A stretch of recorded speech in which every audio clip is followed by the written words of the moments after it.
हाँ जी बोलिए, क्या बोल रहे हैं? दोनों चीज मतलब इसमें साइमल्टेनियसली का मतलब जैसे कि स्पर्म थोड़ी देर बाद भी आएगा ना तो combustion हो सकता है। वही मैंने भी इसको डिस्कस किया था बच्चे।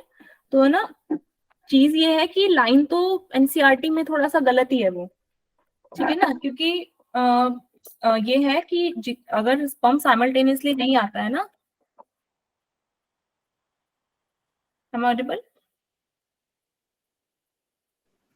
Yes ma'am. Yes, ma'am. हाँ, तो उसमें क्या है कि लेकिन अभी के लिए इसको हम ये कंसिडर करके चल रहे हैं कि आपके एग्जाम में ये स्टेटमेंट आ जाए तो आप इसको करेक्ट मान के चलना, क्योंकि एनसीईआरटी का स्टेटमेंट है ना ये, तो we can not counter the statement. But जो क्वेश्चन हमने जैसे कि जब मैंने इसको थोड़ा सा स्टडी किया तो प्रीवियस ईयर में भी इस पे से क्वेश्चन आया हुआ है और उसमें एक ये स्टेटमेंट इनकरेक्ट है, और ओल्ड एनसीईआरटी में भी ये स्टेटमेंट मेंशन नहीं है। तो ये न्यू है मेरी ओल्ड, बुक में। Yes ma'am. कौन सा, ओके, कौन से एडिशन में है? हाँ, कुछ चीजें एनसीईआरटी में मैम कंट्रोवर्शियल है, ठीक है, होगा। कुछ चीजें एनसीईआरटी में कंट्रोवर्शियल है, तो अभी के लिए हम इसे कंसीडर करके चल रहे हैं कि आपको अगर अभी राइट नाउ एग्जाम में स्टेटमेंट आता है, you will do it correct, लेकिन आपको पता होना चाहिए कि स्टेटमेंट कंट्रोवर्शियल है, ठीक है ना, क्योंकि इसमें लिख रखा है ओनली इट्स, तो वो वाली चीज थोड़ा सा मान्य नहीं हो पा रही है। कि हमें पता है कि अगर थोड़े टाइम बाद, मतलब जब तक एम्पुलर इसमें जंक्शन में ओवम है तब तक अगर स्पर्म आ जाता है तो फर्टिलाइजेशन हो जाएगा, उसके लिए कोई डिफरेंट कंडीशन नहीं है, ठीक है। लेकिन आपको फिर भी एग्जाम में, वैसे तो इस तरह का कंट्रोवर्शियल अगर कुछ होता है ना तो आता ही नहीं है, बट अगर फिर भी आ जाए तो you will do it correct. बाकी आपके नीट में ही ये क्वेश्चन पहले आया हुआ है और तब उसमें ये स्टेटमेंट इनकरेक्ट था, आपकी जो आंसर की थी उस आंसर की में the statement was mentioned is incorrect, ठीक है। मैम ऐसा तो नहीं अभी भी इनकरेक्ट ही हो? अभी आप जैसे अभी बता रहे हैं आपकी एनसीईआरटी में एडेड है स्टेटमेंट, तो उस बिहाफ पे हम लेके चल रहे हैं कि मैम अगर कल ओल्ड को, में नहीं है ना, पुरानी में नहीं है, मैंने तो नहीं नई देखा में है तो है। अब पुरानी में मैंने तो नहीं देखा है, बट अभी एक बच्ची बोल रही है पुरानी में भी है। तो अगर है या नहीं है उस बात को अगर हम हटा दें तो स्टेटमेंट गलत है, ठीक है। अब इस तरह का कॉन्ट्रोवर्शियल क्वेश्चन आना नहीं चाहिए, बट स्टिल अगर आ जाता है तो अभी आप लोग इसे करेक्ट कर देना। अगर क्वेश्चन आ जाता है तो तब तक के लिए तो मे बी चीजें, और आप लोगों तो अगले साल एग्जाम दोगे ना, तो तब तक चीजें और क्लैरिफाई हो जाएंगी। हाँ, पुरानी में है, बच्चे कुछ कह रहे हैं पुरानी में भी है, ठीक है। तो अभी अगर स्टेटमेंट ऐसा क्वेश्चन आता है तो आप इसे करेक्ट कर दो, बट हमें पता है स्टेटमेंट करेक्ट नहीं है। और प्रीवियस ईयर में भी इस स्टेटमेंट पे क्वेश्चन आया हुआ है, you can search it also, ठीक है। क्वेश्चन आया था and the question and the statement was considered as incorrect, जो आंसर की थी उसमें स्टेटमेंट को इनकरेक्ट कंसीडर किया गया था, ठीक है। Yes. Okay, so should we move ahead from the controversy से आगे चले? Yes, What we ma'am. were talking about? We were yes talking ma'am. about, yes, someone has raised hand. पूछना है किसी को? ओके, ये कर लिया आपने, ये टेबल आप लोग नोट डाउन कर लेना, मैंने पीडीएफ आपके पास भेज दिया था। Yes, ये ma'am. इसको आप नोटबुक में उतार लो, इस टेबल को। इसमें ना शॉर्ट में आपके पास पूरा समरी में आ गया है वो सारे मेथड्स और उनके एक्शंस, ठीक है। तो इसको आप राइट डाउन कर लेना नोटबुक। ओके, यूं ही झूठ मूठ में हाँ भर रहे हो कि करते भी हो राइट डाउन? भाई मैम घर पे तो आती नहीं है, मैम लिखते हैं। मैम करते हैं। मैम कॉपी बनवाई करते है मैम हैं। ने पूरी। ओके ओके ओके, ठीक है। Okay, let's move ahead with the topic medical termination of pregnancy. What is MTP? MTP बोलते हैं इसको। What is MTP? I think you all know about it.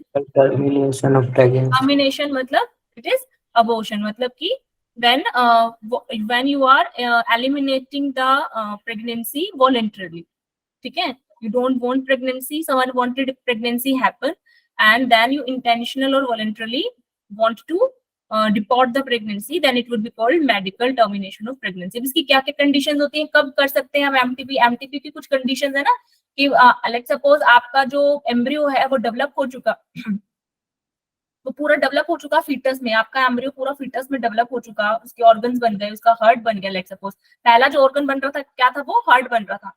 तो इस कंडीशन पे यू कांट डू एमटीपी ना। MTP कब तक कर सकते हैं, दैट इज फिक्स्ड। तो कब तक कर सकते हैं? During the first trimester. क्या होता है फर्स्ट ट्राइमेस्टर के एंड तक, क्या बन जाता है? What you will see after the first trimester? Bitly लिंग मैम 3 जाकर, मंथ। अभी मैं बताऊंगी। हाँ बोलो। Ma'am 3 months before. Of course 3 months, first trimester is 3 months ना, 3 मंथ्स यानी 12 वीक्स, एक ही बात है। क्या हो रहा है after 3 months, what you are able to see, embryo कहाँ तक पहुंचा, क्या बन गया क्या नहीं बना, पढ़ के आए हम लास्ट चैप्टर में, हमने पूरा पढ़ा एम्ब्रियो डेवलपमेंट। कौन बता रहा है मुझे? अरे नोबडी इज आंसरिंग। हमने पूरा, क्वेश्चन ये है कि 3 मंथ्स के एंड पे एम्ब्रियो डेवलपमेंट की कौन सी स्टेज है? मैम लिम्स बन जाते हैं और जेनाइटल एरिया डेवलप हो चुका होता है। आफ्टर 3 मंथ्स जो है जेनाइटल पार्ट्स बन चुके होते हैं और मैम लिम्स भी बन चुके होते हैं। लिम्स बन चुके होते हैं। Everyone is agreeing about it? ठीक है, ठीक है। तो यस, तो हम क्या कर रहे हैं, एमटीपी बच्चे बिटली लिंक पे मैं शेयर इसलिए नहीं कर रही हूँ because Shivani ma'am will continue your classes, ठीक है ना, तो लिंक उनका है, उन्हीं के पास है। She will continue, she will resume your classes from Monday onwards, so I am here, your last class is with me today, ठीक है Jagriti, you will get the all this links by ma'am, आप ma'am को एक बार बोल देना, she will update and let you know about it, ठीक है। तो हमारे फर्स्ट ट्राइमेस्टर तक क्या कंसीडर किया जाता है कि एमटीपीज आर रिलेटिवली सेफ, उसके बाद एमटीपीज कंसीडर्ड आर डेंजरस, क्योंकि फीटस जो है वो ज्यादा डेवलप कर चुका है, उसके और जो ऑर्गन्स है वो डेवलप कर रहे हैं, तो देयर आर चांसेस कि फिर तो क्या हो गया कि बच्चा पूरा बन ही रहा है। मैं आपकी आवाज ब्रेक हो रही है। माय वॉइस इज, मैं आप क्लियर है, पहले ब्रेक हो रही थी बीच में। Yes ma'am. अभी ठीक है? Yes ma'am. ओके, ठीक है। तो कौन सी कोई ऐसी पिल जो एमटीपी के लिए यूज की जाती है, दैट इज मीजोप्रोस्टोल, ठीक है, ये मार्केट नेम है, बेसिकली ये कुछ नहीं है, प्रोस्टाग्लैंडिन हार्मोन है। What is prostaglandin? Prostaglandin hormone क्या कर रहा था, हमने पढ़ा है था, प्रोस्टाग्लैंडिन हार्मोन का रोल पार्चुरेशन में भी पढ़ा था, सेल आउट कर रहा था बेबी को। क्या कर रहा है ये? कॉन्ट्रैक्शन में मदद कर रहा है, ये भी ऑक्सीटोसिन के जैसा, कहीं ना कहीं कॉन्ट्रैक्शन में इसका रोल था, ठीक है। और प्रोस्टाग्लैंडिन क्या है? Prostaglandin responsible for the expelling out, ठीक है ना, कॉन्ट्रैक्ट करता है किसकी? Contraction of the uterus walls,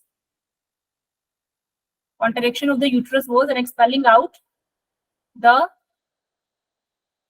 fetus, ठीक है।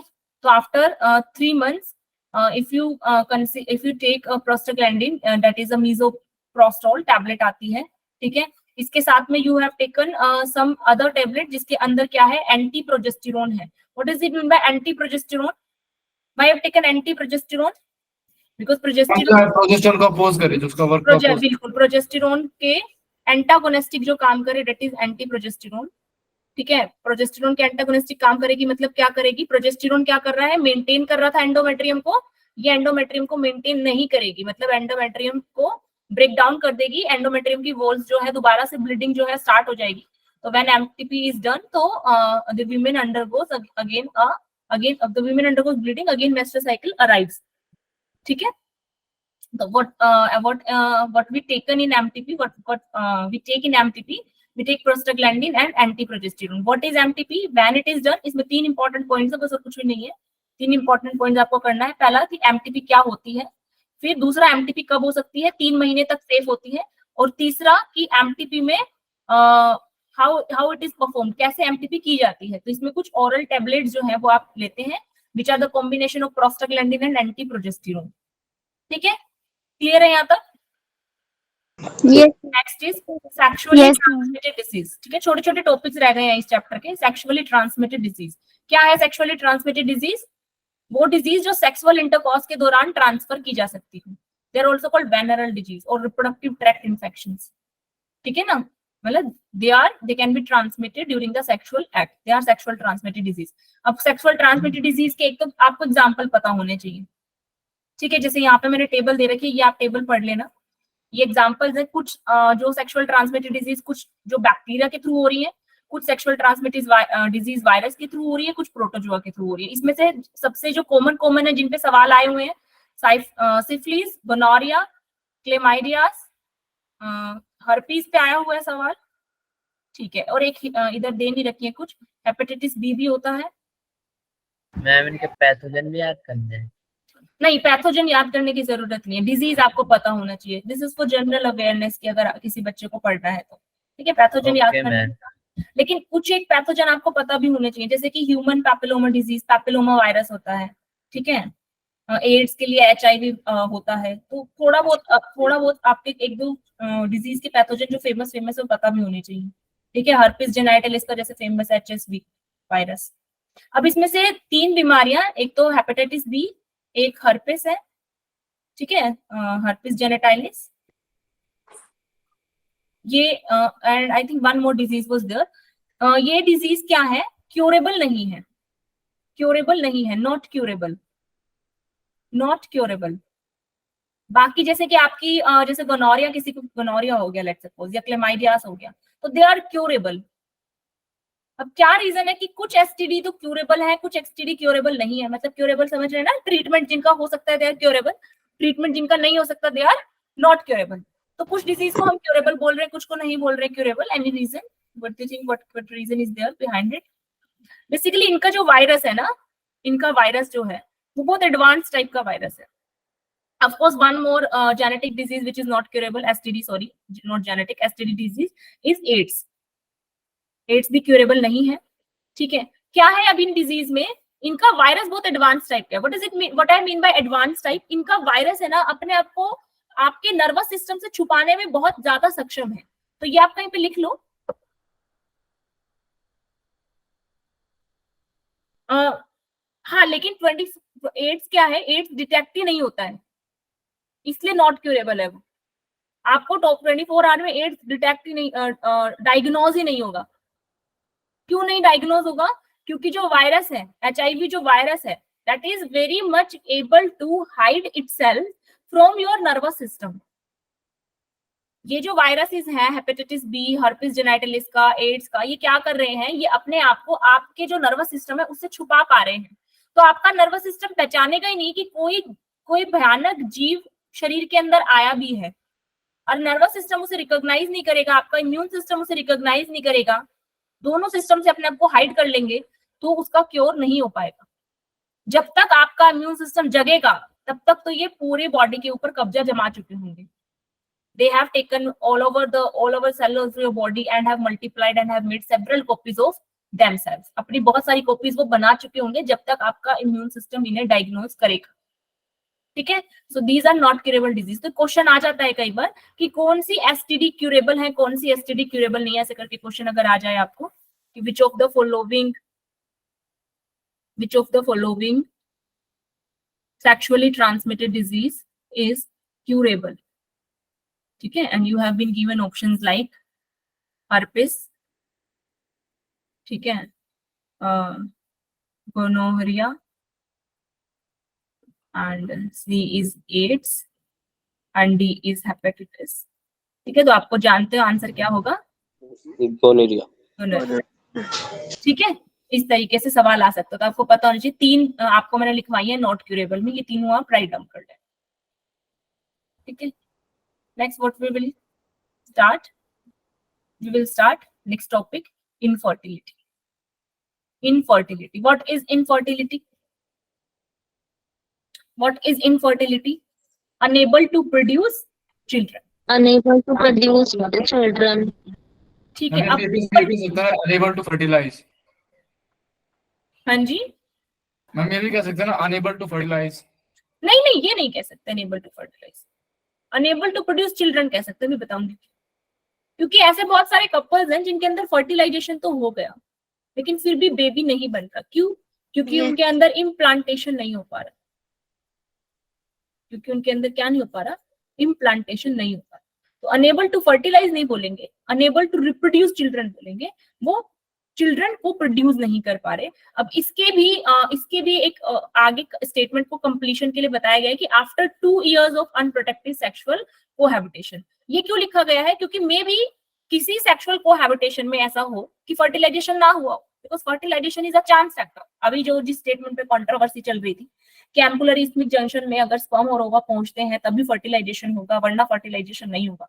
तो फर्टिलाइजेशन एक चांस फैक्टर है, ठीक है। तो कोई जरूरी नहीं हर sexual act lead to fertilisation, it is not necessary that every sexual act lead to fertilisation, but इसलिए एक जनरल एक टाइमलाइन डिसाइड किया गया कि after 2 years of unprotected sexual act भी अगर चिल्ड्रन प्रोड्यूस नहीं हो रहा है, that couple would be considered infertile. यहां तक बात समझ आती है कि what is infertility? Not fertilisation, it's unable to reproduce children. Point number 1। Point number 2, अब क्या इसके तरीके हैं कि अगर कोई कपल इनफर्टाइल है, हम ये इनफर्टिलिटी की बात कर रहे हैं ह्यूमंस के अंदर, ठीक है ना, हम ह्यूमंस में इनफर्टिलिटी की बात कर रहे हैं, ठीक है। यहाँ पे आप वो मत उठा के ले आना किसी स्टेराइल एनिमल को उठा के ले आओ और पूछो कि मैम ये तो इनफर्टाइल है, अब इसके लिए हम क्या करें। नहीं, हम सिर्फ ह्यूमंस की बात कर रहे हैं, उसी के लिए पर्टिकुलर डेफिनेशन लिखी है हमने, अनेबल टू प्रोड्यूस चिल्ड्रन अगर 2 साल अनप्रोटेक्टेड सेक्सुअल एक्ट करने के बावजूद भी if they are unable to produce the children, that is infertile, ठीक है।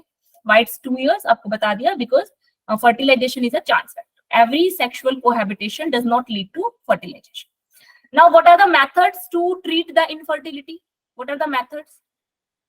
First of all, those methods which treat infertility are called assisted reproductive technology. ART बोलते हैं। Assisted reproductive technology मतलब you are assisting the reproduction process. Reproduction naturally नहीं हो पा रहा, आप बाहर से हेल्प कर रहे हैं, you are assisting the reproduction by using some technologies, so called assisted reproductive technology, ठीक है। इसमें हम क्या कर रहे हैं? इनफर्टिलिटी को ट्रीट कर रहे हैं।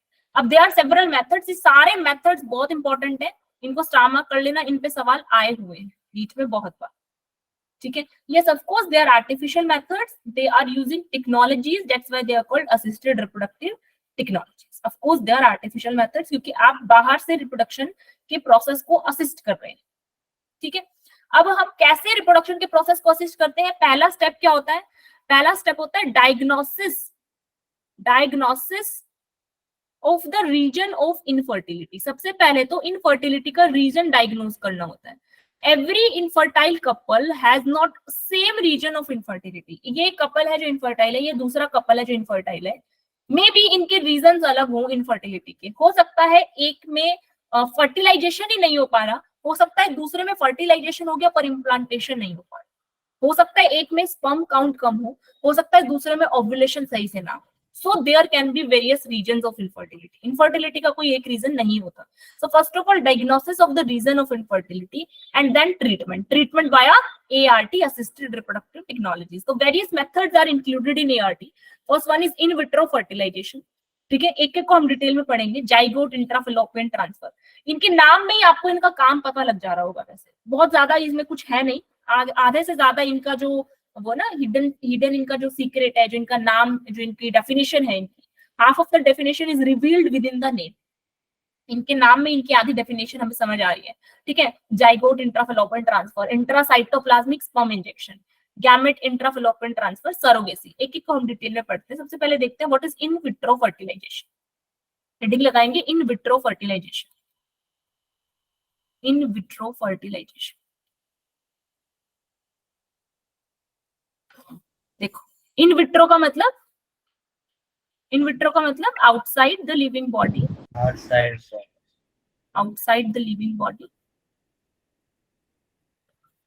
ठीक है। फर्टिलाइजेशन आपको पता ही है, यानी कि आप क्या करवा रहे हो? आप फर्टिलाइजेशन बॉडी के बाहर करवा रहे हो। यानी कि आपने क्या लिया? आपने मेल पार्टनर से you have collected sperm, female partner से you have collected ovum, and you are making them fertilize in a sterile,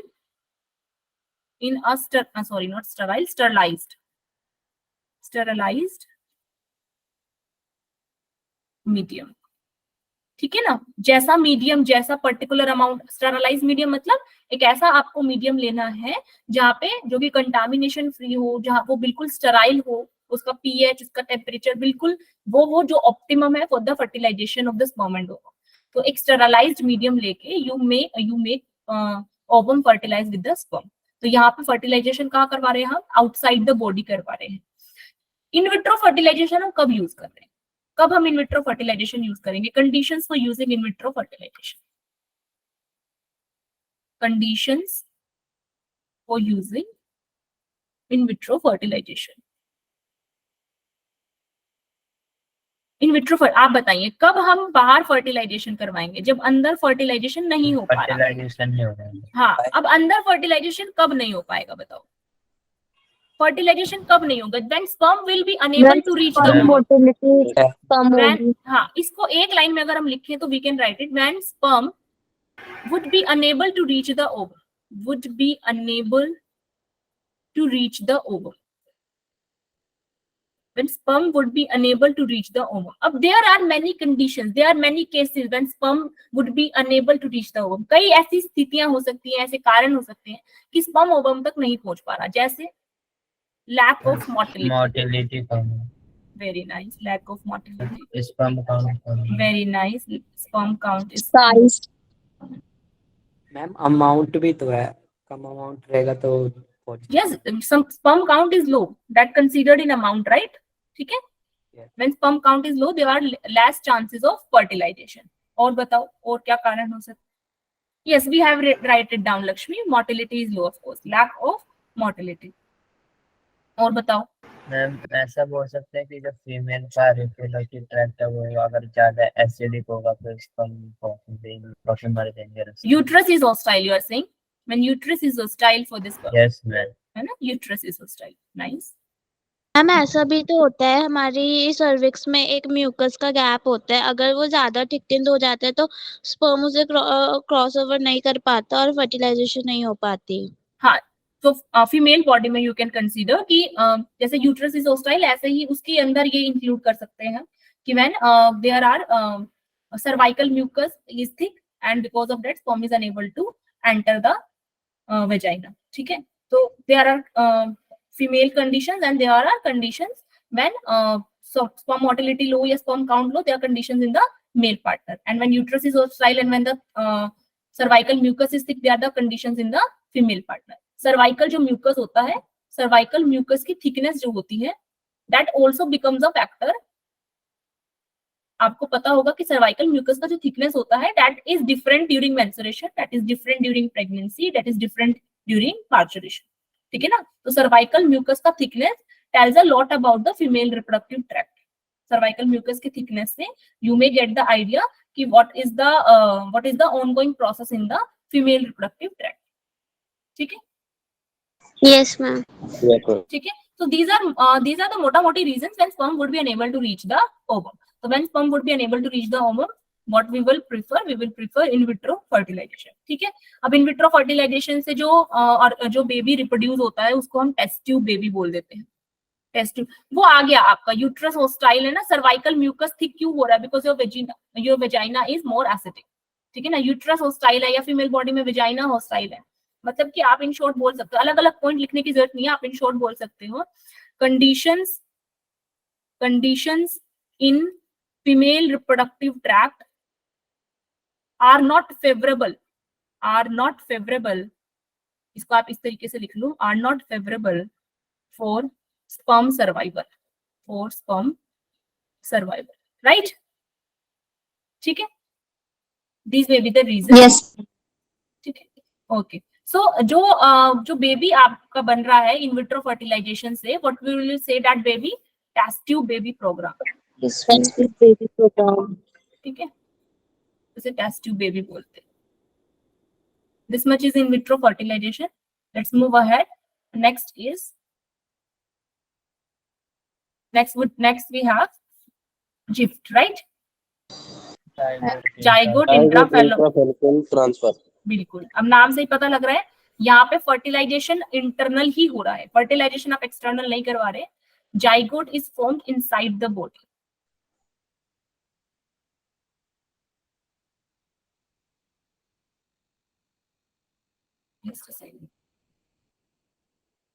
यहाँ पे क्या हो रहा है? यहाँ पे you are transferring the zygote into the fallopian tube. अच्छा, यहाँ पे जाइगोट इनसाइड नहीं हो रहा है, जाइगोट का आप आउटसाइड बना रहे हो। जाइगोट आप आउटसाइड भी बना सकते हो, ठीक है, और लेकिन कंडीशन क्या है कि जाइगोट आप आउटसाइड बनाओगे तो उस जाइगोट को आप ट्रांसफर करोगे फैलोपियन ट्यूब में with how many cells? Zygote के कुछ जो डिविजन है वो आउटसाइड एनवायरनमेंट आपने करवाए हैं। Transferring the zygote in fallopian tube at 8 और more than 8 cell stage. ठीक है, मतलब कि यहाँ पे अगला पॉइंट लिख लो, यहाँ पे क्या हुआ है, यहाँ पे क्या हुआ है, zygote cleavage, zygote cleavage has been occurred outside the body. Zygote cleavage has been occurred outside the body, till 8-celled stage. till 8-celled stage. मतलब कि जाइगोट, आपने जाइगोट को बाहर बना लिया, जाइगोट का 8 सेल स्टेज जब हो गया, उसके बाद आप उसे फिलोपियन ट्यूब में ट्रांसफर कर रहे हैं. बात समझ में आ रही है? ठीक है, यानी कि आप अर्ली एम्ब्रियो को कहाँ ट्रांसफर कर रहे हो, फिलोपियन ट्यूब में ट्रांसफर कर रहे हो. ठीक है, तो यानी कि यहाँ पे जो आगे का प्रोसेस है आपका, the process of implantation, the process of implantation would be normal. जो इम्प्लांटेशन का नेचुरल प्रोसेस है वैसा ही होगा. Yes ma'am. इम्प्लांटेशन में यहाँ पे कोई दिक्कत नहीं है, यानी कि the uterus of the female body is able to implant the embryo. Uterus is favourable, क्योंकि आपने एम्ब्रियो को हाफ डेवलप्ड स्टेज में कहाँ डाल दिया, फिलोपियन ट्यूब में डाल दिया. लेकिन इसके अगला जो नेक्स्ट आप पढ़ोगे, that is intra uterine transfer. वहां पे आप जाइगोट को कहाँ डाल रहे हो, या वहां पे आप जाइगोट को डायरेक्टली यूट्रस में डाल रहे हो. दोनों में डिफरेंस क्या है? जाइगोट को जब आप फिलोपियन ट्यूब में डाल रहे हो और जाइगोट को जब आप यूट्रस में डाल रहे हो, क्या डिफरेंस है दोनों में? फिलोपियन ट्यूब में हम कब डाल रहे हैं जाइगोट को? 8 से 8 सेल पे तो डाल 8 सेल्स पे तो डाल रहे हैं, but how will you decide कि इस वाले कपल में मेरे को जाइगोट को फिलोपियन ट्यूब में डालना है, जाइगोट को नहीं, सॉरी, उस जो अर्ली डेवलप्ड एम्ब्रियो है, हाउ विल यू डिसाइड कि इस अर्ली डेवलप्ड एम्ब्रियो को मेरे को फिलोपियन ट्यूब में डालना है कि मेरे को यूट्रस में डालना है? फैलोपियन ट्यूब में अगर फर्टिलाइजेशन अगर नहीं हो रही तो हम उसे यूट्रस में डालेंगे. फिलोपियन ट्यूब में अगर फर्टिलाइजेशन नहीं हो रही तो हम उसे यूट्रस में डालेंगे. मैम फैलोपियन ट्यूब में नहीं हो सकता, फैलोपियन ट्यूब में डालेंगे. अगर यूट्रस में इम्प्लांटेशन नहीं हो पा रहा है, यूट्रस में अगर इम्प्लांटेशन नहीं हो पा रहा तो हम यूट्रस में डालेंगे. हाँ, कंडीशन से पूछ रही हूँ मैं. What do you think, what conditions? Ma'am जब इम्प्लांटेशन नहीं हो पाएगा तब. जब इम्प्लांटेशन नहीं हो पा रहा तब हम किस में डाल रहे हैं? यूट्रस में. तब हम यूट्रस में डाल रहे हैं. फिलोपियन ट्यूब में हम कब डाल रहे हैं? जब हमारा जाइगोट जो है, हमारा एम्ब्रियो जो है, वो आराम से नॉर्मली, जैसे कि एक एम्ब्रियो फिलोपियन ट्यूब से यूट्रस में जाता है, वैसे फिलोपियन ट्यूब से यूट्रस में जा सकता है. फिलोपियन ट्यूब से यूट्रस में जाने में से कोई दिक्कत नहीं है. उस केस में हम उसे कहाँ डालेंगे? फिलोपियन ट्यूब में डालेंगे. लेकिन अगर जो एम्ब्रियो है वो फिलोपियन ट्यूब से यूट्रस में जाने में दिक्कत पोज कर रहा है, फिलोपियन ट्यूब से यूट्राइन ट्रांसफर तक का जो पाथ है वहां पे गड़बड़ है, वहां पे फिलोपियन ट्यूब से यूट्रस तक अगर एम्ब्रियो नहीं जा पा रहा तो हम डायरेक्टली उसको कहाँ डालेंगे? यूट्रस में डालेंगे. बात समझ में आ रही है? Yes ma'am. अगर एम्ब्रियो, हाँ जी पूछो मैम. इसमें डिफरेंस क्या होगा आईवीएफ और इसमें? फ्यूजन तो आउटसाइड ही हो रहा है ना हमारी बॉडी के. इसमें आईवी, किसमें डिफरेंस पूछ रहे हो आप? हम आईवीएफ और जेडआईएफटी में फ्यूजन तो मैम बाहर ही हो रहा है गैमेट्स का. यहाँ जो जेडआईएफटी है, यहाँ पे हम अर्ली एम्ब्रियो को फिलोपियन ट्यूब में डाल रहे हैं. जो आपका आईवीएफ है, आईवीएफ के अंदर हम क्या कर रहे हैं? फ्यूजन करवाते ही हमने डाल दिया. जेडआईएफटी में हम क्या कर रहे हैं? क्लीवेज जो है आपका आउटसाइड एनवोमेंट हो रहा है, आपका जाइगोट बना, जाइगोट से you are making cells. In IVF हम तब करते हैं कि सिर्फ आपका फर्टिलाइजेशन नहीं कर पा रहा कपल, बाकी सब वो कर सकता है. हम क्लीवेज मतलब बॉडी के अंदर ही हो रही है. हाँ, क्लीवेज वहां पे बॉडी के अंदर हो रही है. यहाँ पे क्लीवेज बाहर करवाई गई. यहाँ पे आप क्या अर्ली एम्ब्रियो को डाल रहे हो, ठीक है, फिलोपियन ट्यूब के अंदर. Yes ma'am. क्लियर? ठीक है, तो इंट्रा यूटेराइन ट्रांसफर और फर्टिलाइजेशन इंटरनल और एक्सटर्नल दोनों हो सकता है ना? किसके अंदर? जेडआईएफटी में इंटरनल फर्टिलाइजेशन कैसे होगा बच्चे? जेडआईएफटी में इंटरनल फर्टिलाइजेशन कैसे होगा? Okay ma'am. ठीक है ना, फर्टिलाइजेशन एक्सटर्नल हो रहा है. वही पूछ रहा था ना एक बच्चे, किसने पूछा? दीपक ने पूछा, किसने पूछा है? हाँ, गुंजन ने पूछा. किसने पूछा? आई डोंट नो, नाम नहीं देखा मैंने. अभी वो बच्चा जो पूछ रहा था वो यही पूछ रहा था कि मैम आईवीएफ में और जेडआईएफटी में फिर डिफरेंस क्या हुआ, क्योंकि दोनों में फर्टिलाइजेशन तो बाहर हो रहा है. ठीक है, तो फर्टिलाइजेशन तो बाहर होगा, तभी तो जाइगोट को ट्रांसफर कर रहे हो, फर्टिलाइजेशन ही अंदर हो गया, फिर आप कहाँ ट्रांसफर कर रहे हो? ठीक है, हाँ जी, किसी ने Okay. हैंड रेज किया है, मैम एक बार और समझा दो ये। एक बार और समझा दे। ठीक है, क्या समझ में नहीं आया?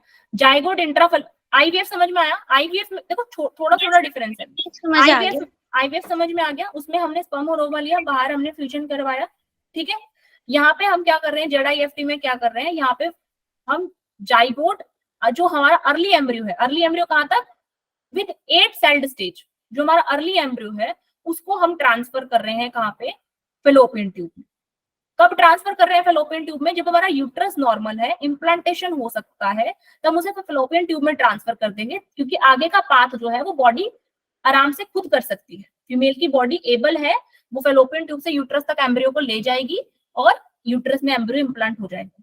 लेकिन मान लो फीमेल की बॉडी के यूट्रस तक एम्ब्रियो को पहुंचने में दिक्कत है, फेलोपियन ट्यूब से यूट्रस में एम्ब्रियो नहीं पहुंच रहा, एम्ब्रियो फेलोपियन ट्यूब में अटक जाता था। मान लो कोई फीमेल है, उसे प्रेगनेंसी नहीं होती, उसका एम्ब्रियो फेलोपियन ट्यूब में अटक जाता, फर्टिलाइजेशन होता आराम से, इसकी बॉडी में फर्टिलाइजेशन होता है, फीमेल की बॉडी में, डॉक्टर के पास गई फीमेल, चेक करवाया, फर्टिलाइजेशन हो रहा है उसकी बॉडी के अंदर, एम्ब्रियो भी बन रहा है, एम्ब्रियो में क्लीवेज भी हो रहा है, लेकिन एम्ब्रियो यूट्रस तक नहीं जा पा रहा। ठीक है ना, और बार बार क्या हो रहा है, टर्मिनेशन हो जा रहा है। तो ऐसे केस में क्या सजेस्ट करेगा डॉक्टर कि आप इंट्रा यूटेराइन ट्रांसफर करवा। तो मैम उसमें इम्प्लांटेशन मतलब नहीं हो रहा है? इम्प्लांटेशन तो हो जा रहा है, यूट्रस तक एम्ब्रियो जा ही नहीं पा रहा है। इम्प्लांटेशन की बात तो हम तब करेंगे जब यूट्रस तक चला जाए। देखो, अगर आप एम्ब्रियो को यूट्रस में डाल रहे हो तब भी इम्प्लांट तो हो रहा है ना वो यूट्रस में। जिस फीमेल की बॉडी इम्प्लांट ही नहीं कर सकती, उस फीमेल को तो सरोगेसी करवानी पड़ेगी ना, उसकी बॉडी तो इम्प्लांट ही नहीं कर सकती। समझ रहे हो आप? Yes ma'am. तो इंट्रा यूटेराइन ट्रांसफर में uterus is able to implant, uterus is able to implant, uterus implant तो कर सकता है, लेकिन यूट्रस तक एम्ब्रियो जाए तो सही ना, वो जा ही नहीं रहा, वो फेलोपियन ट्यूब में फंस जा रहा है। तो डॉक्टर क्या सजेस्ट करेंगे, आप इंट्रा यूटेराइन ट्रांसफर करवा लीजिए। मैम इससे परेशानी नहीं हो सकती है मदर को, क्योंकि वो तो ऑलरेडी फर्टिलाइजेशन हो चुका है और वो फेलोपियन ट्यूब में फंस गया है। तो वो तो फेलोपियन ट्यूब में फंस गया है, यूट्रस में नहीं जा पा रहा, तो बार बार बेबी एलिमिनेट हो जा रहा है ना, अनवांटेड अबॉर्शन हो रहा है बार बार, एक तरीके से ना, बार बार टर्मिनेशन हो रहा है प्रेगनेंसी का। प्रेगनेंसी हुई, फर्टिलाइजेशन हुआ, जब आपने चेक किया तो आपने यू विल फाइंड कि हाँ फर्टिलाइजेशन तो हो गया है, एम्ब्रो बन गया है, क्लीवेज भी हो रहा है, लेकिन फिर भी बेबी नहीं हो रहा है, चिल्ड्रन रिप्रोड्यूस नहीं हो रहा है। तो फिर डायग्नोसिस होगा तो पता चलेगा ना कि पर्टिकुलर फीमेल के अंदर फर्टिलाइजेशन हो पा रहा है पर यूट्रस तक एम्ब्रियो नहीं जा रहा। यूट्रस तक एम्ब्रियो नहीं जाएगा तो फिर क्या होगा, लास्ट में मेंस्ट्रुअल साइकिल आपकी स्टार्ट हो जाएगी। इट विल रिमूव आउट, जो एम्ब्रियो बना था वो रिमूव आउट हो जाएगा ना, अर्ली स्टेज में ही embryo will remove out, may be 2 cell stage पे या 3-4 सेल स्टेज पे, आपका जहां तक क्लीवेज पहुंचा है फेलोपियन ट्यूब। ठीक है, तो यस मैम। फर्टिलाइजेशन जो होती है मैम, उसमें फिर यही तकनीक अपनाई जा सकती है? किसमें बच्चे? मैम एक्टोट्रॉफिक फर्टिलाइजेशन मैम, जब एम्ब्रियो डेवलप हो जाता है फेलोपियन ट्यूब में ही और फीमेल स्टेराइल हो जाती है 50%। हाँ, उसके अंदर हम कर सकते हैं इंट्रायूटेराइन ट्रांसफर, लेकिन फिर उसमें और कंडीशंस फेवरेबल, यूट्रस आपका फेवरेबल होना चाहिए इम्प्लांट होने के। Okay ma'am. ठीक है, चले आगे। यस क्लियर है मैम। यहाँ तक? नेक्स्ट इज यानी कि आपको सिर्फ इसमें क्या समझना है, इनफर्टिलिटी वाले टॉपिक में आपको कंडीशन समझनी है कि आईवीएफ आपने कब करा, इंट्रायूटेराइन ट्रांसफर आपने कब करा। ठीक है, next is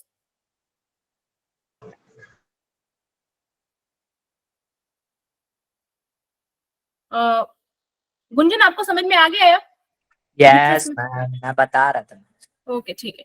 intracytoplasmic sperm injection क्या है इसके अंदर? इसके अंदर आप स्पर्म को डायरेक्टली इंजेक्ट कर रहे हैं, स्पर्म को डायरेक्टली इंजेक्ट कर रहे हैं किसमें? ओवम में। तो अब इंट्रासाइटोप्लाज्मिक स्पर्म इंजेक्शन किन लोगों को दिया जाएगा? जिनका स्पर्म जो है when the sperm is unable, when sperm is unable, just a second, when sperm is unable to penetrate the zona pellucida, we can say that, है ना? Yes ma'am. When sperm is unable to यानी कि sperm यहाँ पे sperm count में problem नहीं है, यहाँ पे Quality स्पर्म में- मोटिलिटी में भी प्रॉब्लम नहीं है। Ma'am sperm Sperm is- quality हाँ, स्पर्म क्वालिटी में प्रॉब्लम है। Sperm is able to reach the ovum. Intracytoplasmic sperm injection वाले केस में sperm is able to reach the ovum, sperm ovum के पास पहुंच गया है, बट स्टिल वो पेनिट्रेट नहीं कर पा रहा, ओवम के अंदर नहीं जा पा रहा, ठीक है ना। तो sperm is unable to penetrate the ovum, ठीक है। हो सकता है मे बी उसमें एंजाइम सही से, जो आपका एक्रोसिन एंजाइम होता है जो जोना पेलोसिडा लेयर को, ठीक है ना, there can be many reasons it can, just a second, many regions it can have maybe lack of acrosin enzyme, ठीक है, due to which, या आप लोग लिख सकते हो पॉइंट्स ऐड कर सकते हो, due to which unable to penetrate zona pellucida, ठीक है। तो in short you can say कि यहाँ पे sperm quality is affected, sperm quality is affected। इस वजह से आप क्या कर रहे हैं, स्पर्म को डायरेक्टली ओवम में इंजेक्ट करवा रहे हैं वाया इंजेक्शन, ठीक है, क्लियर है। That is called intracytoplasmic sperm injection, fine. Yes ma'am. अब जो हमने स्टार्टिंग में पढ़ा था इन विट्रो फर्टिलाइजेशन, ठीक है, इन विट्रो फर्टिलाइजेशन में हमने क्या पढ़ा था, due to very low sperm count और the male partner is unable to inseminate the female. इस केस के अंदर हम आर्टिफिशियल इंसेमिनेशन भी करवा सकते हैं, ठीक है। जो सेम कंडीशन आपने आईवीएफ में पढ़ी थी वो एआई में भी लागू होती है, आर्टिफिशियल इंसेमिनेशन। यहाँ पे भी आप क्या कर रहे हो, डायरेक्टली स्पर्म को फीमेल बॉडी के अंदर, आप ओवम के अंदर नहीं भेज रहे, बट फीमेल बॉडी में आप स्पर्म को ओवम तक पहुंचा रहे हैं। You are making the sperm able to reach the ovum, that is artificial insemination. Yes ma'am. Making the sperm able to reach the ovum. तो आर्टिफिशियल इंसेमिनेशन के अंदर ये बताओ, फर्टिलाइजेशन इंटरनल होगा कि एक्सटर्नल, मतलब आउटसाइड द इन विवो होगा कि, ठीक है। तो आर्टिफिशियल इंसेमिनेशन में आपका इन विवो फर्टिलाइजेशन होगा, इन विवो फर्टिलाइजेशन, ठीक है, क्लियर है। Yes, ma'am. This was the overview of some techniques. Next is gametic intrafallopian transfer.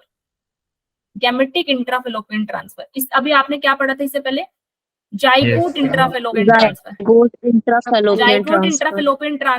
Zygote intrafallopian transfer में क्या कर रहे थे आप, बाहर जाइगोट बना रहे थे, फिर जाइगोट जो है अर्ली एम्ब्रियो स्टेज में आप क्या ट्रांसफर कर रहे थे, फिलोपियन ट्यूब में ट्रांसफर कर रहे थे, ठीक है। यहाँ आप क्या कर रहे हो, यहाँ पे आप जाइगोट नहीं बना रहे, यहाँ पे आप किसको ट्रांसफर कर रहे हो, गैमेट को ट्रांसफर कर रहे हो, यहाँ पे आप गैमेट को ट्रांसफर कर रहे हो। ये किसके अंदर हो सकता है, ठीक है, ये इसमें क्या, what would be the reason when you transfer gamete, इसके अंदर अगर लेट सपोज यहाँ पे not only about the sperm but also ovum, if a female body is unable to produce a ovum, ठीक है, unable to produce a ovum,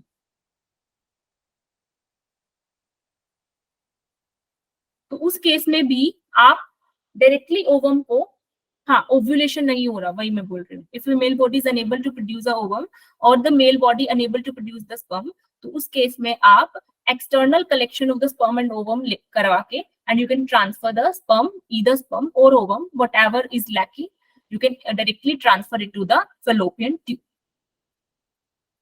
ठीक है। Ma'am फिर डिफरेंट पेरेंट मतलब किसी और बॉडी से आता है, हाँ, किसी और पेरेंट से आ सकता है। इट ऑल्सो डिपेंड, ठीक है ना। देयर आर चांसेस कि मान लो if a male partner is able to produce the sperm but it is not able to make it fertilise with the ovum, तो एक्सटर्नल आप कलेक्शन करके डायरेक्टली स्पर्म को ट्रांसफर कर रहे हो फीमेल बॉडी के अंदर। बट ओवम के केस में अगर फीमेल बॉडी में ओवम प्रोड्यूस ही नहीं हो रहा, then may be you need some another partner, ठीक है। लेकिन अगर कई बार ऐसा होता है कि ओव्यूलेशन तो हो रहा है लेकिन ओवम जो है सस्टेन ही नहीं कर पा रहा। फीमेल बॉडी में ओवम स्टे भी करना चाहिए ना, तभी तो वो फर्टिलाइज हो पाएगा।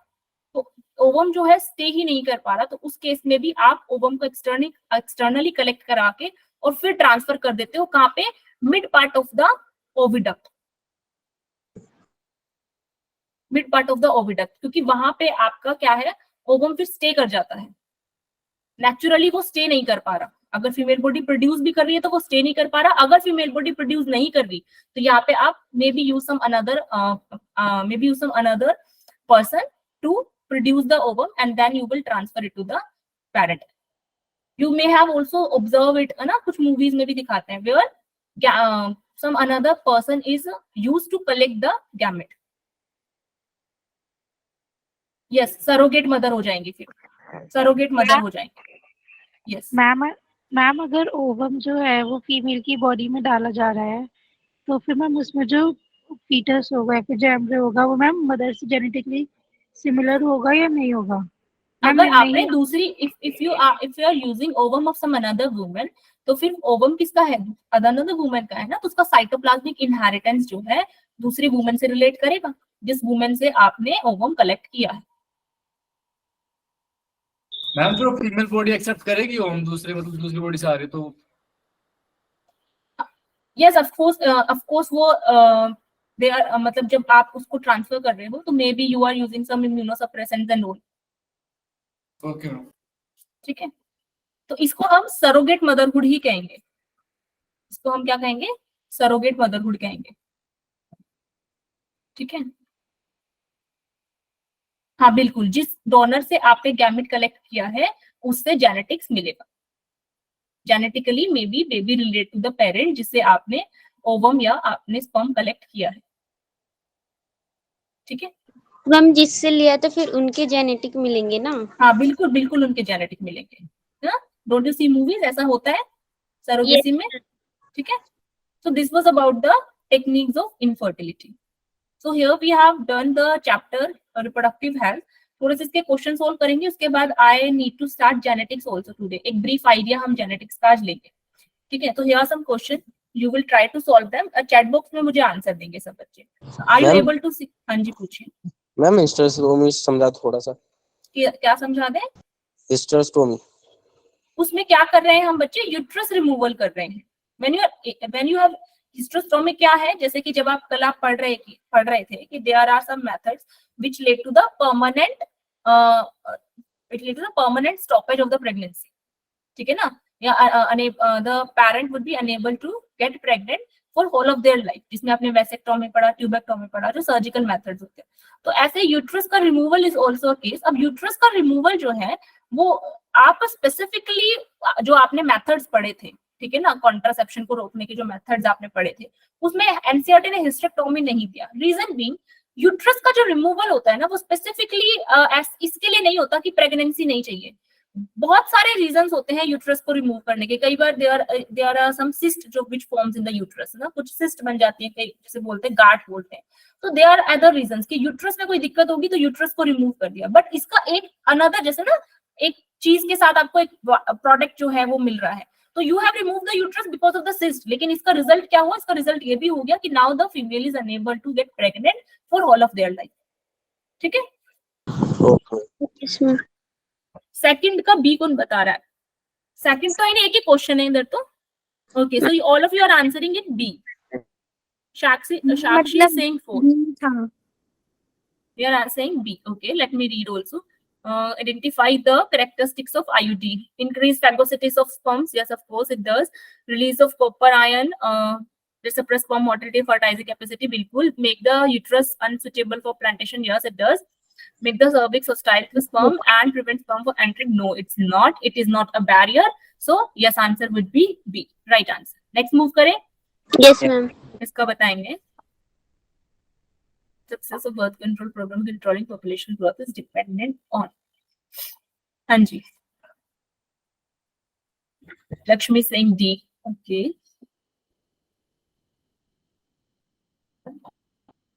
Kunjan is saying D. Okay, very nice. Availability of the above, because all three are the or be able to prevent pregnancy.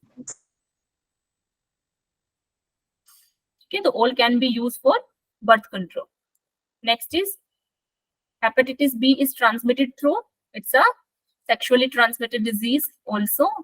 Okay, yes, someone has raised the hand. C option.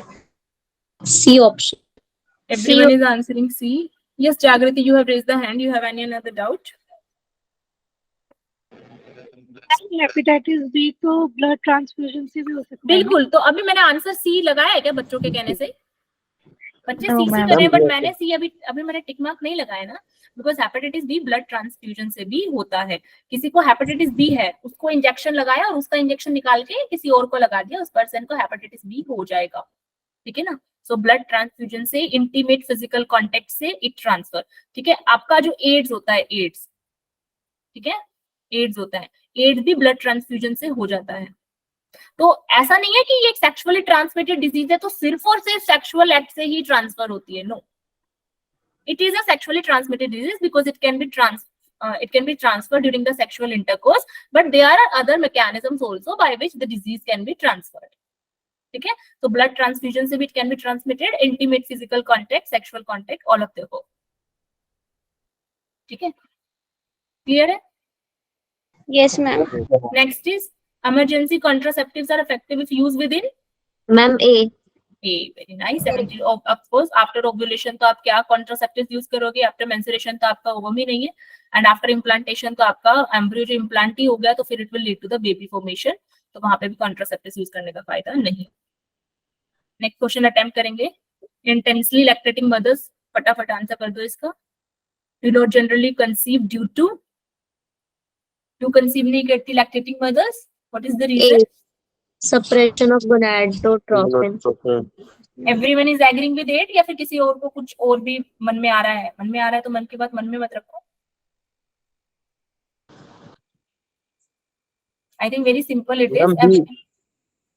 Hyper secretion of gonadotropins. Lactation के दौरान hyper secretion होता है क्या बच्चे gonadotropins का? No, ma'am. Lactation के दौरान suppression हो रहा है ना, FSH LH नहीं बन रहे. ठीक है, इसलिए तो वहां पे उस टाइम ओवम ही नहीं है, ओवरी ग्रोथ हो ही नहीं रहा है उस time. There is no variant growth because there is no FSH, there is no LH, there is no ovum. That's why तो वो क्या है जो हमने नेचुरल मेथड पढ़ा था, natural method to prevent the pregnancy, उसमें हमने पढ़ा था ना लैक्टेशनल एमेनोरिया. तो क्यों उस टाइम प्रेगनेंसी नहीं होगी? Because ovum is not there. Why ovum is not there? Because ovaries are not making growth. Ovary growth ही नहीं हो रहा. Why ovaries are not growing? Because gonadotropins ही नहीं रिलीज हो रहे. They have suppressed, by because of which they have suppressed. क्या ऐसा हुआ कि gonadotropins का रिलीज सप्रेशन हो गया? FSH Fertilization, baby formation हुआ. क्या हुआ? हम प्रोलैक्टिन बढ़ जाते हैं. प्रोलैक्टिन, यस, प्रोलैक्टिन बढ़ जाता है. Prolactin is a negative, gives a negative feedback for the gonadotropin release. Prolactin जब तक बॉडी में हाई रहेगा gonadotropin सप्रेस्ड रहेंगे. There will be no LH, there will be no FSH, so there will be no ovarian growth. There will be no ovarian growth and there will be no ovum production. There will be no ovum production. So कोई ovum production नहीं है, so no chances of fertilization. No chances of fertilization. Clear है? Yes, ma'am. Yes, ma'am. Next question, try to attempt it.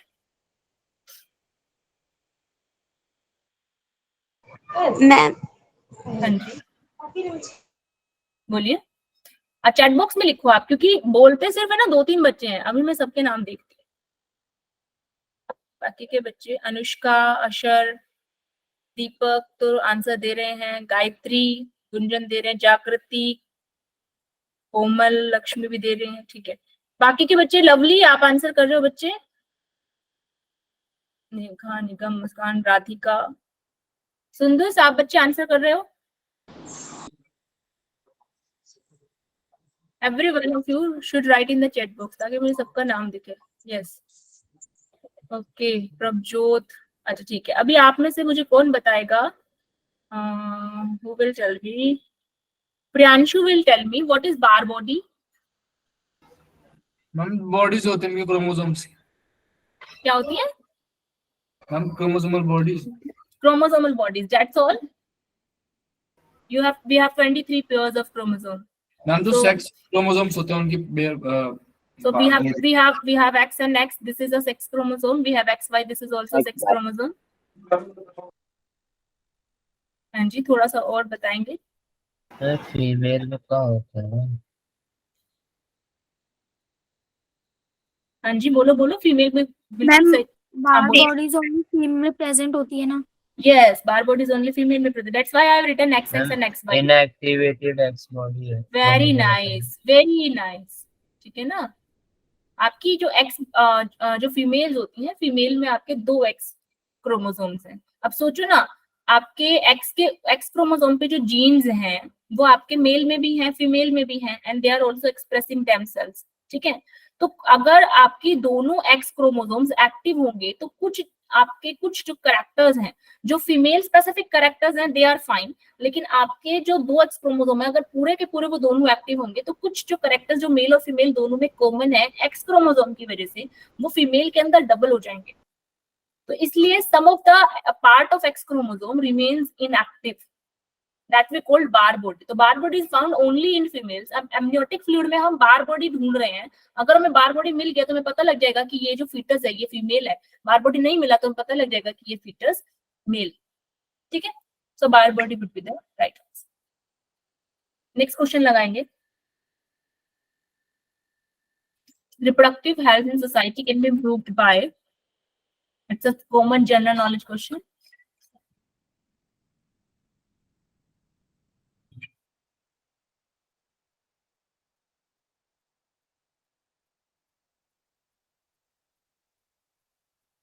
क्या लगता है आपको ना? आप कॉमन सेंस से बताओ इसको. It's nothing related to bio only. Ma'am A होगा. मैम ए होगा.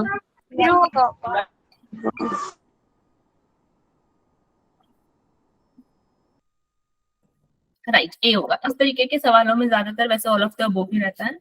ठीक है. नेक्स्ट लगाएंगे. This is nothing to be understand.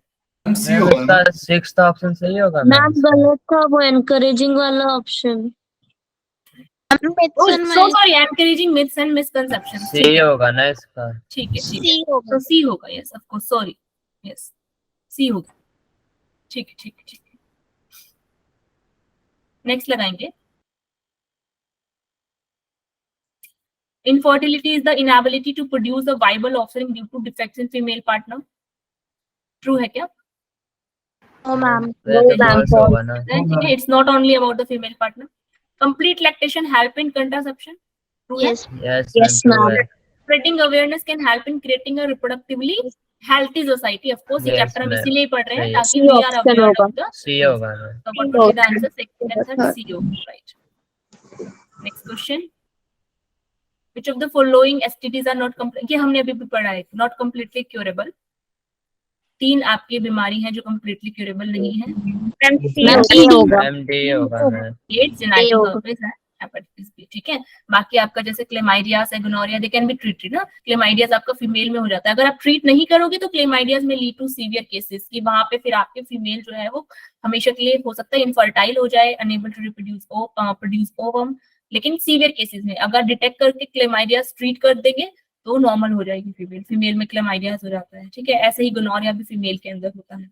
ठीक है. तो these diseases can be treated after the diagnosis, but AIDS, genital herpes and hepatitis B are not curable. Why? Because the virus is so advanced. इनका virus इतना advance है, is able to hide itself,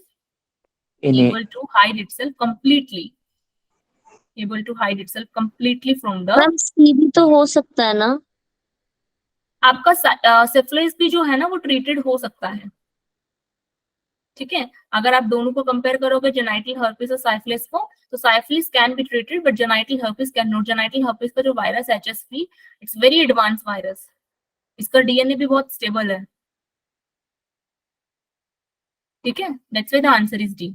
they are able to hide itself completely from host, immune and nervous system.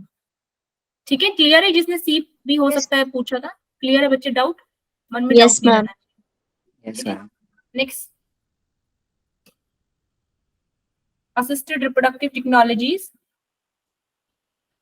are social awareness program to educate people about reproductive health? No.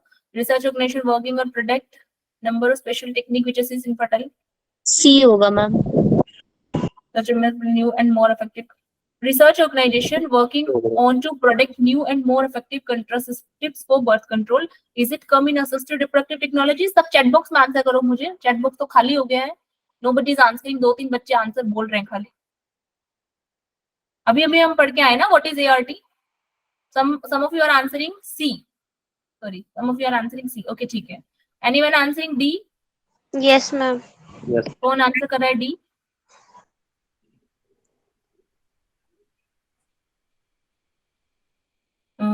Okay, Lakshmi कह रही है D होगा. And Wales Manisha D कह रहे हैं, गुंजन भी D कह रहे हैं. ठीक है, आप लोग डी कह रहे हैं. अब जो डी कह रहे हैं वो एक बात बताओ मुझे, नए और इफेक्टिव कॉन्ट्रासेप्टिव्स बनाना फॉर बर्थ कंट्रोल, इसमें आप क्या कर रहे हो? You are preventing the pregnancy. और हम ART किसके लिए यूज करते हैं? प्रेगनेंसी प्रिवेंट करने के लिए कि प्रेगनेंसी हो नहीं रही तो प्रेगनेंसी को कोज करने के लिए, होस्ट करने में. है ना? यस तो ma'am. Answer would be C. ठीक है. हाँ जी, नेक्स्ट का बता रहे हैं. आई थिंक मुस्कान बता रही है नेक्स्ट का सब बताएंगे. All of you will answer. Diaphragm, cervical caps and vaults are disposable contraceptive reusable contraceptives, IUDs, implants. ठीक है. Of course they are not IUDs, of course they are not implants. इन दोनों में से किसी को कंफ्यूजन है? और फिर answering B, reusable contraceptives. Right. ठीक है.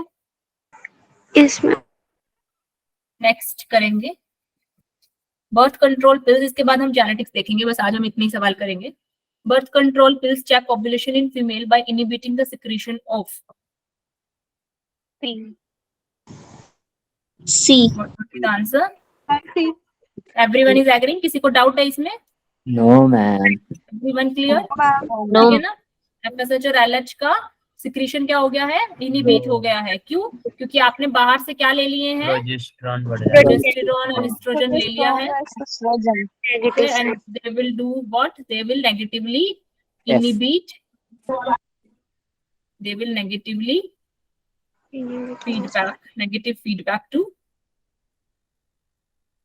GnRH release, right? Yes ma'am. ठीक है. तो I think reproduction, human reproduction और रिप्रोडक्टिव हेल्थ दोनों एक साथ पढ़ लिए. मुझे लग रहा है आपका पूरा जो हार्मोन वाला कॉन्सेप्ट है वो क्लियर है. मैंने क्वेश्चंस भी करवा के देख लिया and came to know you all are very clear with the concept. फिर भी किसी को कोई डाउट आता है, you can take it and you can ask it to me. ठीक है. एक बार अटेंडेंस और कर लेते हैं. ठीक है. चलो अटेंडेंस हम लास्ट में ही करेंगे. ठीक है. थोड़ा सा हम जेनेटिक्स स्टार्ट कर लेते हैं आज. Next would be genetics inheritance, the one of the most important and what say, बच्चे थोड़ा सा आई थिंक डरते हैं इससे. बहुत क्वेश्चन नहीं, क्वेश्चंस आते हैं इससे. बहुत क्वेश्चंस आते हैं. यस, बहुत क्वेश्चंस आते हैं. मैम नीट में इसकी वेटेज कितनी है जेनेटिक्स एंड इवोल्यूशन यूनिट की? जेनेटिक्स मैं आपको बता देती हूँ. जेनेटिक्स अगर हम बात करेंगे जेनेटिक्स की, 4 क्वेश्चन आते हैं ना मैम. जेनेटिक्स की अगर हम बात करें तो इसमें 4 से 5 सवाल रहते हैं. 4 से 5 सवाल का मतलब हो गया हाई वेटेज टॉपिक्स.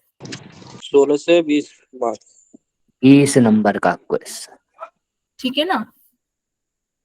तो हाई वेटेज. कभी कभी किसी साल ऐसा है, जैसे आई थिंक 2018 के पेपर में, शायद 2018 में था, राइट, 3 सवाल आए थे जेनेटिक्स से. तो रेयरली इट हैपेंस ना कि 3 सवाल रहते हैं. 4 सवाल 5 सवाल रहते हैं जेनेटिक्स से. इतना चैप्टर भी इसका ह्यूज है तो इतने बन जाते हैं इससे.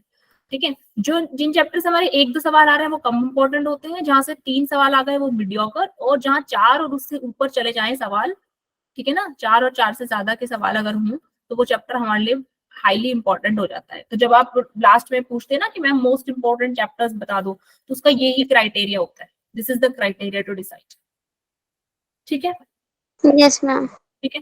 सो लेट्स बिगिन जेनेटिक्स. तो जेनेटिक्स के बारे में क्या जानते हैं? शुरुआत करते हैं जेनेटिक्स की. द मोस्ट मतलब है ना, बायो का आई थिंक ये फेवरेट चैप्टर है. बायो का, बायो वालों का थोड़ा फेवरेट होना भी चाहिए, बिकॉज आपकी बायो कहीं ना कहीं टिकी हुई है जेनेटिक्स के ऊपर.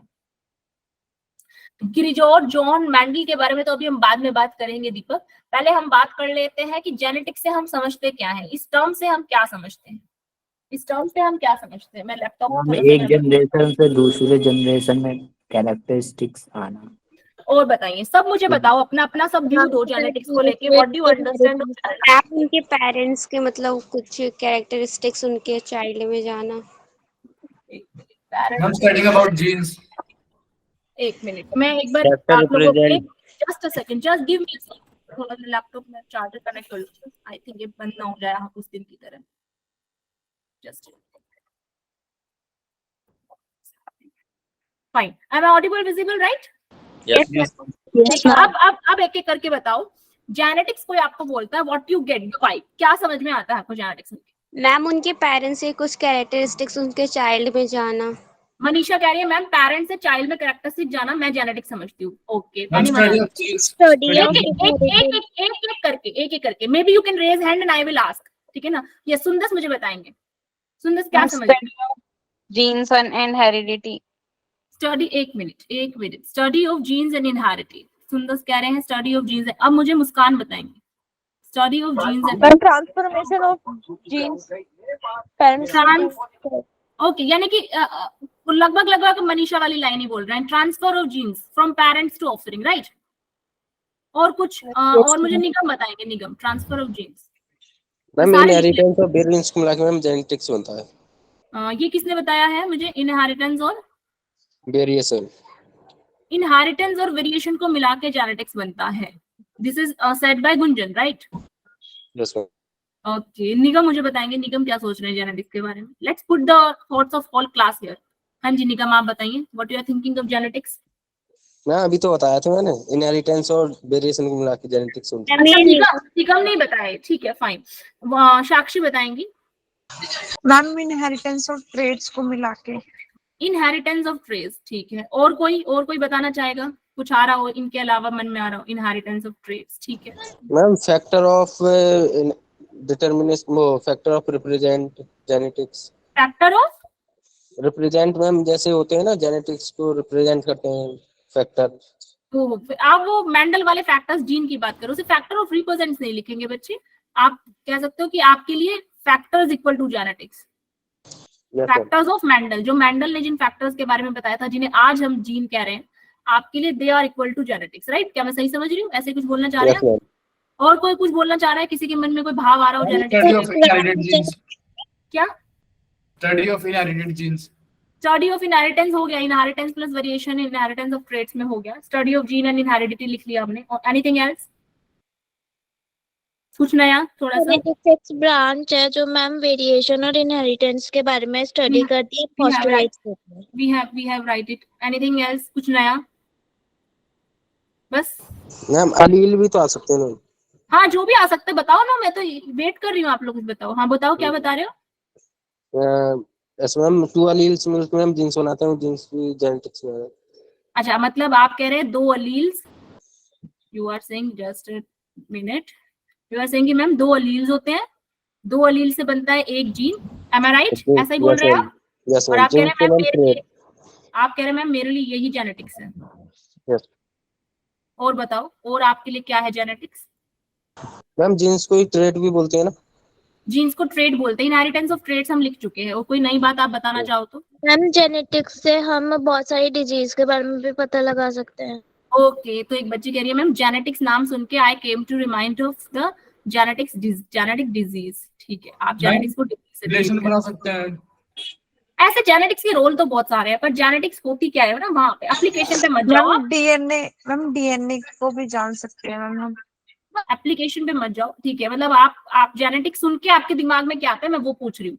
किसी के दिमाग में फैक्टर्स आता है, किसी के दिमाग में ट्रेड्स आता है, किसी के दिमाग में अलील्स आता है, किसी के में जीन आता है, किसी के में वेरिएशन आता है। ऐसे किसी के दिमाग में म्यूटेशन आ रहा है, किसी के दिमाग में म्यूटेशन आ रहा है। Okay fine, very nice. और बोलो, देखो कितनी सारी चीजें निकल के आ रही है क्लास में से।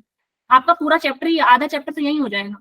और कुछ नहीं होता? जैसे कि मैं आपको बोलूं आम, तो आम सुन के आपके दिमाग में 4-5 चीजें आएंगी। एक मैंगो वाला आम आएगा, एक आप सोचोगे कि ऑर्डिनरी वाला आम बोल रही है क्या मैम, जो वर्नाकुलर लैंग्वेज में कहीं कहीं किसी में भी, क्योंकि आप तो दिल्ली में ही हो, मैं हरियाणा की हूँ, तो we are like in vicinity, तो वहां पे भी may be you have heard कि ऑर्डिनरी पीपल सेइंग आम आदमी है तो आम इंसान है, ठीक है?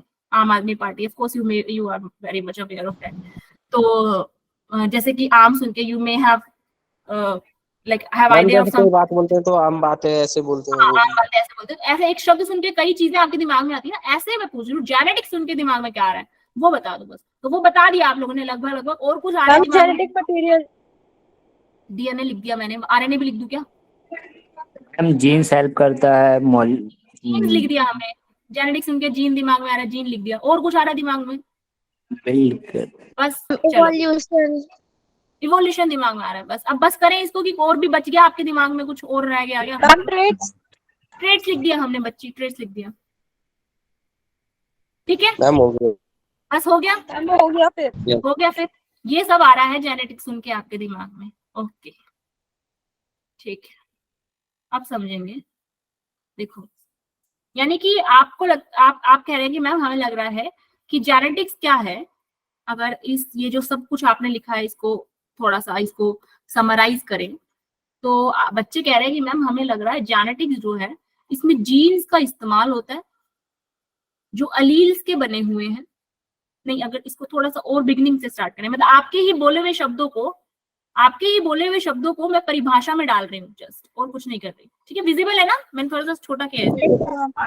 तो आपने जो जो लिखवाया है उसके हिसाब से आप मुझे कह रहे हैं कि मैम जेनेटिक्स सुन के हमें लगता है कि कोई डीएनए नाम की चीज है, यानी कि कोई जेनेटिक मटेरियल होता है। मैम ऑफ कोर्स जेनेटिक्स है तो जेनेटिक मटेरियल तो सबसे पहले दिमाग में आता है। कुछ जेनेटिक मटेरियल नाम की चीज होती है जिससे जीन्स बने हुए होते हैं। ठीक है, इन जीन्स के कई रूप होते हैं जिनको हम अलील्स बोलते हैं। इन अलील्स का रोल होता है मैम जेनेटिक्स में क्या? ये ट्रांसफर होते हैं मैम, ट्रांसफर होते हैं ये from parent to their children. ये पेरेंट से बच्चों में मैम ट्रांसफर होते हैं। ठीक है, और इस ट्रांसफरेंस के दौरान कुछ वेरिएशंस भी अराइज होती हैं। इन सबको मिला के हम जेनेटिक्स बोलते हैं। किसी बच्चे ने यहाँ इवोल्यूशन लिखवाया था, मैं बता दूं बेटा, इवोल्यूशन जो है वो जेनेटिक्स के अंदर नहीं आता, जेनेटिक्स के आगे आता है। ठीक है, सो जेनेटिक्स पढ़ने के बाद you study evolution because evolution has the role of the transference of gene. Evolution और जेनेटिक्स सेम नहीं है, कॉम्प्लीमेंट कर रहे हैं एक दूसरे को। ठीक है, बात समझ में आ रही है? This is you want to convey मोटा मोटी। उसके बाद कुछ बच्चे जो डिजीज वगैरह का बोल रहे थे, म्यूटेशन का बोल रहे थे, ये सब एप्लीकेशन में पढ़ेंगे हम कि इस जेनेटिक्स की क्या क्या एप्लीकेशन है, क्या क्या चीजें हम डीएनए, जीन्स, अलील, इन सब का इस्तेमाल करके क्या क्या चीजें हम जिंदगी में पता लगा सकते हैं। जेनेटिक डिसऑर्डर से लेके ये बच्चा इसी पेरेंट का है या नहीं, यहाँ तक का सफर हम जेनेटिक्स में तय करते हैं। इस बंदे को ये बीमारी है से लेके ये बच्चा इस पर्सन का है या नहीं, डीएनए फिंगरप्रिंट तक, पेरेंटल डायग्नोसिस तक, जेनेटिक्स में ये सफर हम तय करते हैं। ठीक है, तो इसका बहुत वाइड एप्लीकेशन है, लेकिन एप्लीकेशन बेस किस पे है? इन्हीं तीन चीजों के इर्द गिर्द पूरी कहानी घूमेगी। DNA, gene, allele, DNA, gene, allele. यहाँ पे एक चीज जो मैं आपको in the very beginning clear करना चाहूंगी वो है ये किसी बच्चे ने मेरे को ये स्टेटमेंट बोला, ma'am 2 alleles equal to 1 gene and I understand this is the part of genetics. It should be very clear in your mind from the very beginning of the chapter.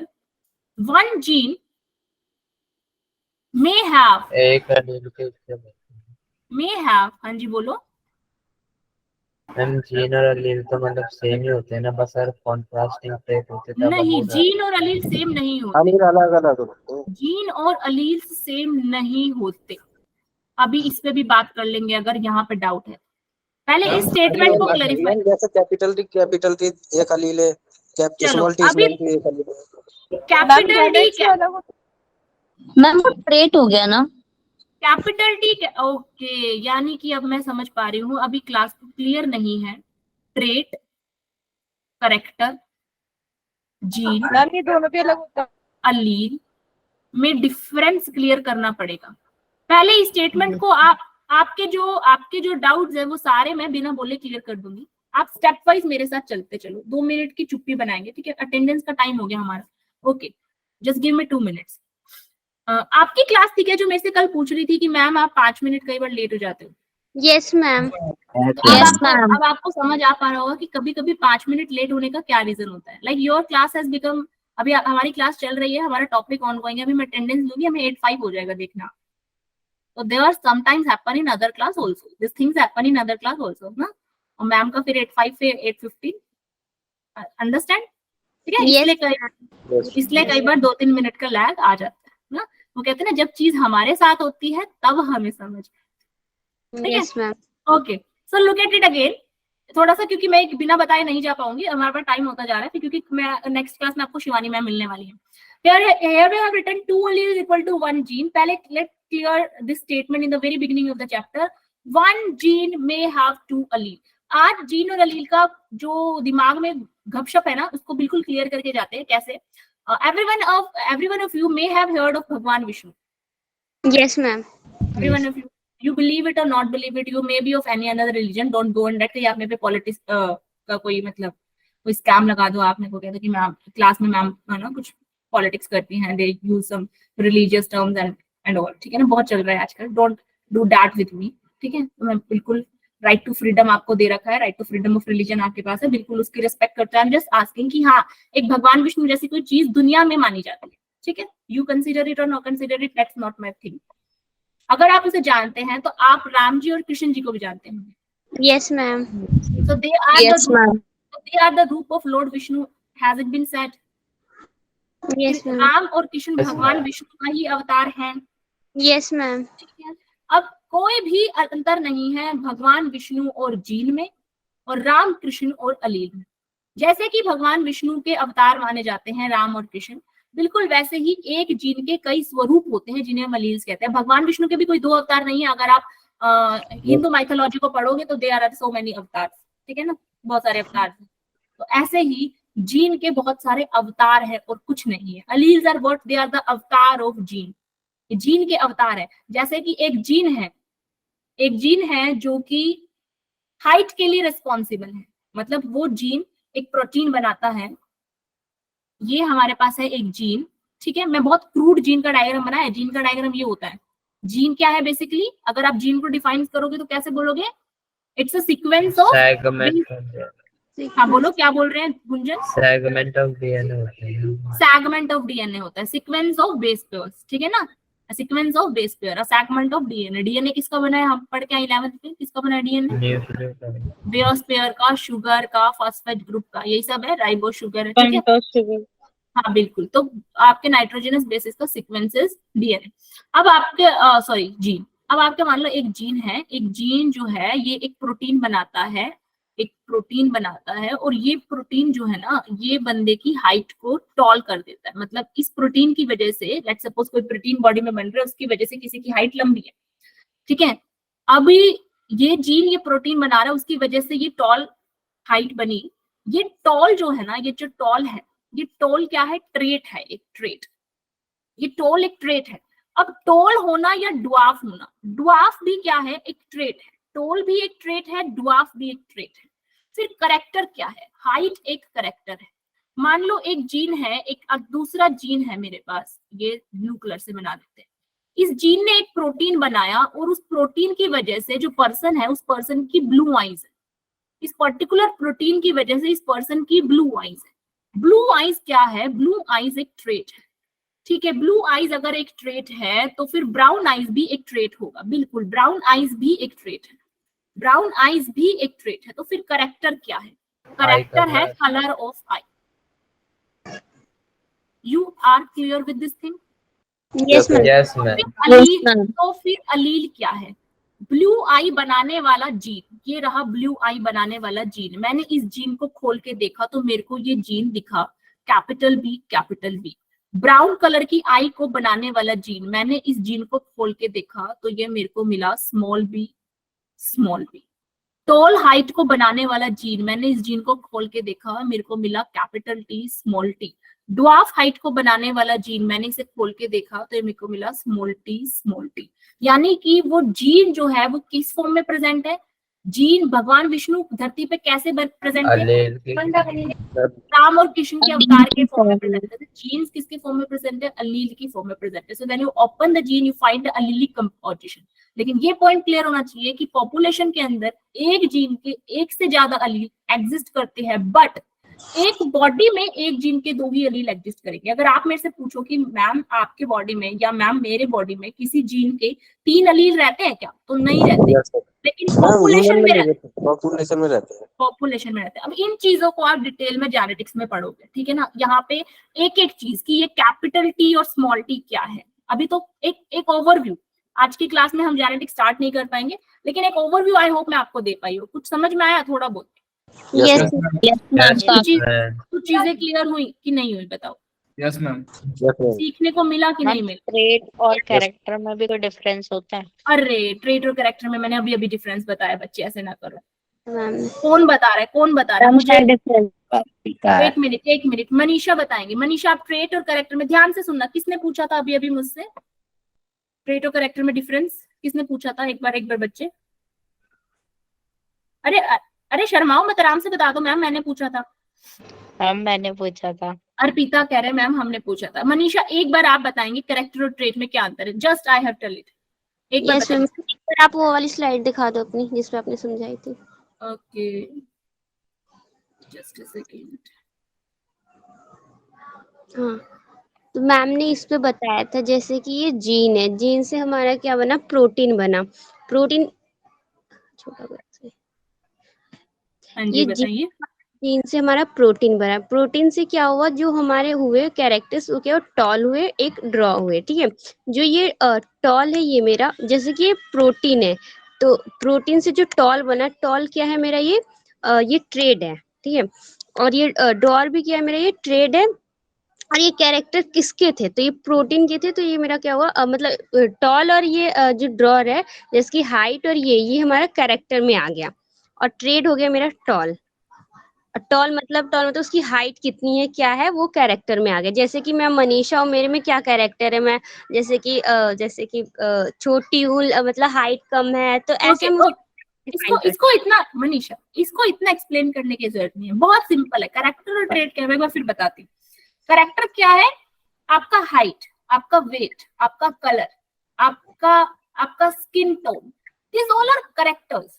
अब आपका वो कैरेक्टर कैसा है भाई? Height, मैं बोल दूं इस बंदे की हाइट है, इस बंदे का कलर है, मैं बोल दूं इस बंदे का कलर है, पहचान लोगे क्या? कलर पूछोगे ना मैम, कलर काला, गोरा, भूरा, पीला, कैसा कलर ना?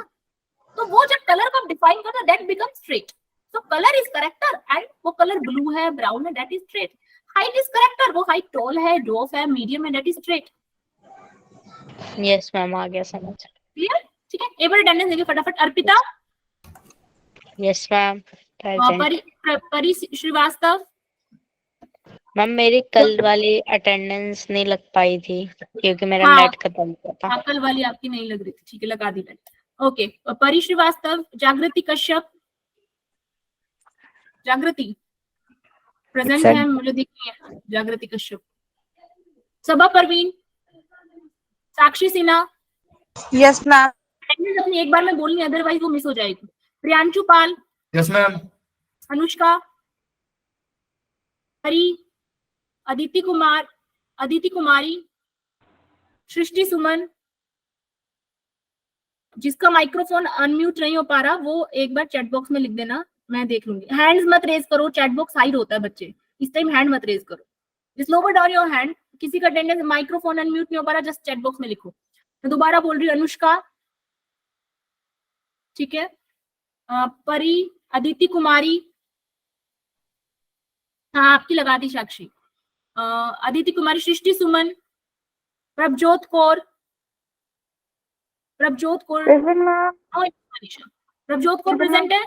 Okay, Mohammad Ashar, yes ma'am. Deepak Singh, present ma'am. Radhika,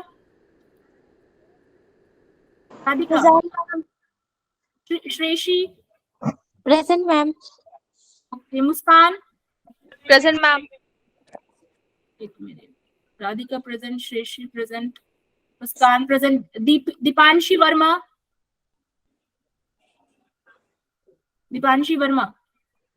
Nitika, ma'am. Archana, present ma'am.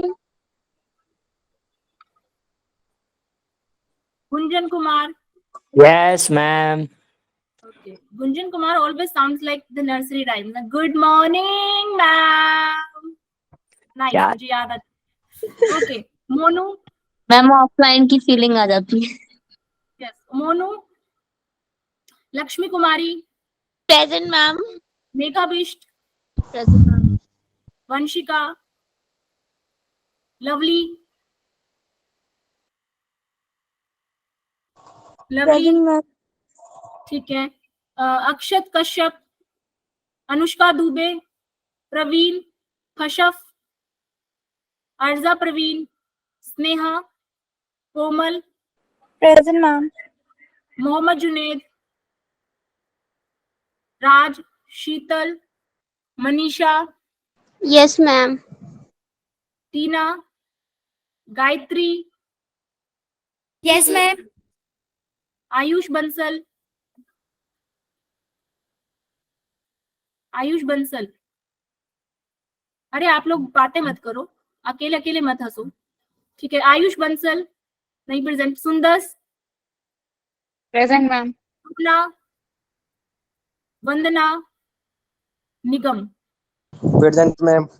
Okay okay बच्चों, nice to meet you all, have good studies. Ma'am मेरी कल की अटेंडेंस लगा दी क्या आपने? कल की लगी हुई है आपकी बेटा। ओ। ओके बेटा, bye bye to all of you, ठीक है मैम। ना, अच्छे से। हाँ अनुष्का लगा दी आपकी। हाँ जी बोलिए। मैम कल का रिकॉर्डिंग लेक्चर मैम मेरे को सेंड कर देना। मैं ग्रुप में ही सेंड कर दूंगी। आज रात को रिकॉर्डिंग आई नहीं थी ना, 9:45 रिकॉर्डिंग नहीं आती, फिर मैं 11 सवा 11 तक सोना भी होता है मुझे, ठीक है। चलो आज मैं सेंड कर दूंगी आपको रिकॉर्डिंग ना, ग्रुप में डाल दूंगी कल वाली। बाय ठीक है। मैम। ओके गुड बच्चा, नाइट ठीक है। ओके बाय एवरीवन, अच्छे समझ आया सबको, घर जाके एक बार पढ़ लेना। यस। ठीक। Yes ma'am.